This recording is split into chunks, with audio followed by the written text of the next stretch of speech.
Picture the typical 1950s, 1960s television commercial or print advertising. Housewife finds marital bliss simply by using the right brand of laundry detergent and ending up with crisp white laundry.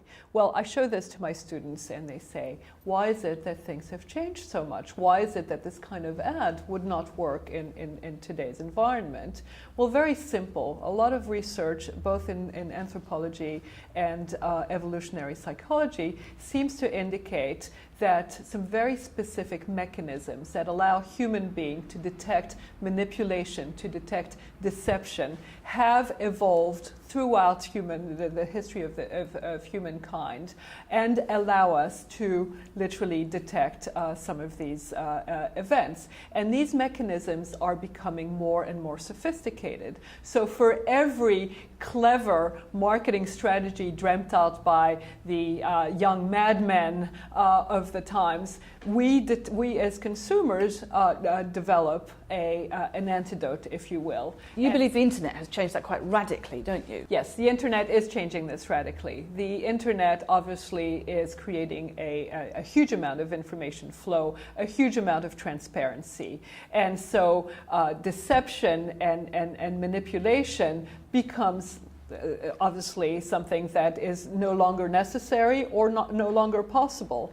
What we're moving to is a much more collaborative, much more cooperative type of marketing. Some people call it co-creation. We're bringing our customers into the process of creating value both for the firm, for the brand, and for the customers. And most people would think that's a very positive thing, but you're not so sure, are you? It is definitely a positive thing. There's no question. I'm the first one to say engage with your customers, start a dialogue, online communities, what have you. But yes, you're right, there is a caveat. And the caveat is there was or is a positive aspect to the arms race, to the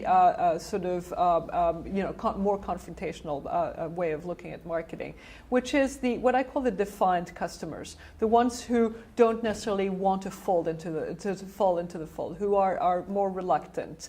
The hijackers, we sometimes call them, the ones who are taking the brand and giving it another meaning.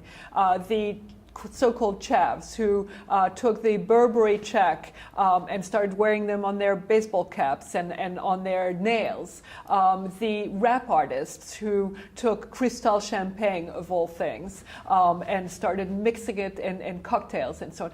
These are people who are reinventing the brand. So yes, when something like that happens, it destroys what the marketing team have created, and that's a nightmare, isn't it? It does give you nightmares, but those nightmares can be creative. Nightmares can sometimes lead to creativity. And so what I'm saying is, at the same time as you're working with your best customers and engaging them, don't forget the defiant ones, because they're the ones, in a way, who are moving you forward, who are saying, this is what could be improved with the brand. This is a way forward, if you will. So my message then is, cultivate your defiant customers. Don't be afraid of them. And Burberry did cultivate their defiant customers, didn't they? Yes, Burberry did do that, and they did it in a very interesting way by creating some specific products that would appeal more specifically, lower price points, much more sort of trendy items that could be picked up by those customers, at the same time as they were obviously still satisfying their core consumer. But Cristal didn't like their very expensive champagne being associated with rap artists. Yes, that was just a little too much for one of the oldest champagne brands in France. And they unfortunately made their point very clear in several press interviews and ended up with a boycott. So that's obviously not the right way forward. And they could have garnered a lot of creativity from engaging with these customers, these defiant customers. So what's the lesson we should take away from this? Well, in this brave new world, I would say absolutely do collaborate, do co-create with your best customers, do engage with them, do listen to them, but do not forget the toughest customers, the extreme customers. In a word, cultivate your defiant customers.